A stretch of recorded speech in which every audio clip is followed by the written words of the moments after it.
Suzanne here. Welcome to Excel Intuition's Hlookup Example 2 video. If you haven't already done so, I recommend you download your own copy of the companion workbook. We're going to jump to the Nested If and Range Lookups worksheet and adjust the page so you have the optimal view. This is an example where we have a table that includes two blood pressure readings, a systolic reading and a diastolic reading. And we can see on this chart to our left that the diastolic blood pressures are on the x-axis horizontally, and the systolic are on the y-axis vertically. And we've emulated this table by creating blood pressure table arrays. We've got a diastolic blood pressure table array that's arranged horizontally with the lowest possible reading in the top left corner, and then the readings move across that top row horizontally to the highest indicator that's included in the table. So the way that this table is meant to be understood, a reading of anything 0 or less than 60 would fall into the low range. Anything 60 but less than 80 would fall in the normal range. Anything greater than or equal to 80 but less than 90 would fall in the pre-hypertension range.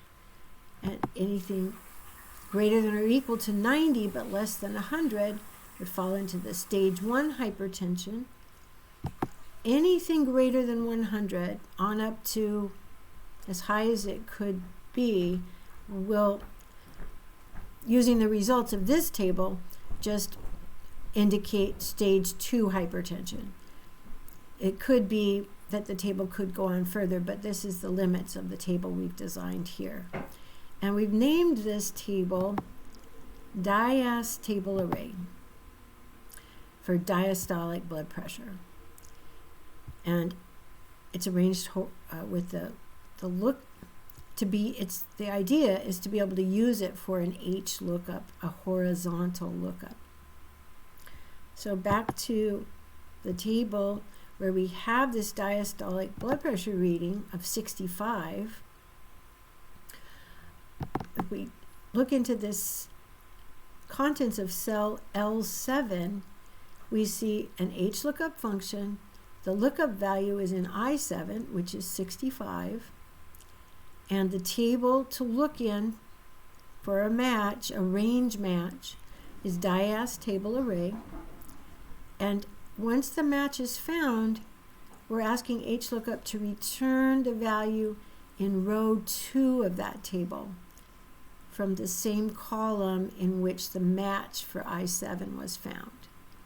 And the true value of the range lookup argument tells Excel that we want a range match, not an exact match.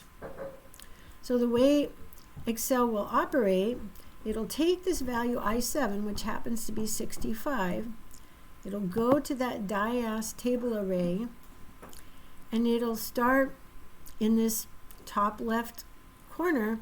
It'll say, is that 65 greater than or equal to 0? If yes, it'll go on to the next.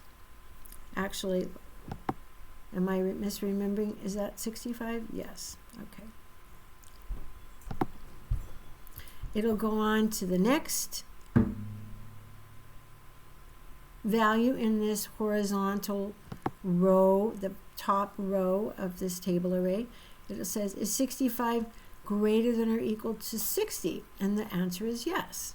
So it could be in this range. So then it goes on to the next column in that top row. It says, is 65 greater than or equal to 80? No, it's not. It's less than 80. So it falls back here, It says this is the range that my lookup value falls within. So now I'm going to return the value in row 2 of the same column of the table array that I found my range match, and that value is normal. So if we go back to our table indicating the rating for this blood pressure reading, we see that we did get the result normal for that reading. Thank you very much.